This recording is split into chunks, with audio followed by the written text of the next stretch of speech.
1997년에 IMF 구제 금융을 겪으면서 한국의 양극화는 시작이 되었습니다. IMF가 국내적인 위기였다면 10년 후인 2007년에는 서브프라임 모기지 사태가 발생해 세계적인 금융위기가 한국에도 닥쳐왔습니다. 두 충격으로 많은 사람들이 졸지에 직장을 잃고 거리로 나왔습니다. 사회 보장이 충분치 않은 상태에서 무방비 상태를 맞이한 것이죠. 이것은 한두 번 터진 일회성 폭탄과 같은 충격이었다면 진행되고 있는 4차 산업혁명은 차원이 다릅니다. 그것은 밀물과 같이 잔잔하지만 모든 것을 삼키는 충격이 있습니다. 그래서 앞으로 계속 중산층은 더욱더 줄어들고 부의 양극화는 심해집니다. 한국인만의 문제가 아닌 세계적인 현상입니다. 그럼 이 상황에서 개개인은 어떻게 해야 할까요? 게다가 세계적으로 지금 돈이 넘쳐나고 있습니다. 2017년 기준으로 국제결제은행 BIS와 블룸버그의 데이터 서비스에 나온 자료는 전 세계의 자산 규모는 1000조 달러를 넘은 것으로 보았습니다. 1000조 달러라니 도저히 상상을 할 수가 없는 금액이죠. 1천만 달러, 즉 약 100억 정도면 어떻게 가늠을 하겠는데요.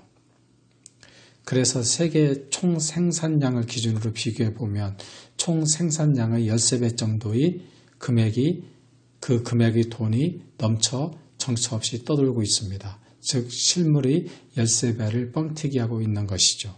아마도 경제학의 원조 아담 스미스가 이 현상을 보고 있다면 기절초풍을 할 것입니다.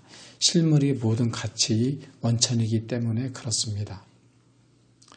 그 원천의 13배 정도의 돈을 수건 돌리듯 세계가 부를 돌리고 있는 것입니다. 돈이 넘쳐나는 이유는 양적 완화에 있는 것이죠. 2000년대 IT 버블의 붕괴에서 촉발된 것과 이라크 전쟁 등으로 미국은 경기 부양을 하기 위해 저금리 기조를 가져갔습니다. 이에 부동산 가격이 상승하였고 모기지 유동화로 탐욕의 극치를 이루어 서브프라임 모기지 사태가 발생하게 되었던 것이죠.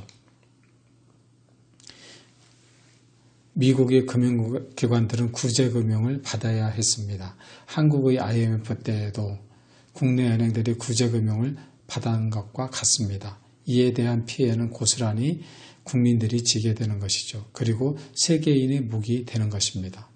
고대나 현대나 약자가 당하는 약육강식은 변하지 않습니다. 다만 교묘하게 더욱더 정교화되고 제도화될 뿐입니다. 그러므로 정의를 주장하고 공정을 주장해야 하지만 그 결과를 알고는 있어야 하겠습니다. 새로운 환경에서 새로운 불평등이 시작될 뿐입니다. 어쨌든 이놈의 양적 완화로 인해 돈이 넘쳐난 것이 그 이유라는 것이죠. 그리고 이것에 관한 과실은 대부분의 사람들은 가져가지 못하고 그저 열심히 일만 합니다. 그리고 저축을 합니다. 언젠가는 내게도 잡혀질 무지개를 의하여. 이런 부분을 이해하기 위해서 경제 공부를 해야 합니다. 그 중에서도 금융 공부를 해야 합니다. 경제는 움직이는 생물입니다. 금융도 마찬가지죠. 예전의 지식만 믿고 한 정보에만 의지할 수는 없습니다.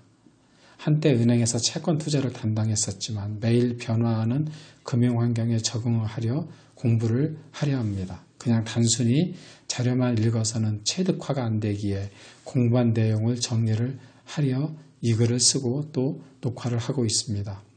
엘빈 토플러는 부의 미래라는 책에서 앞으로의 일은 정보를 수집하고 조사하고 분석하는 일이 주류를 이룬다고 하였습니다.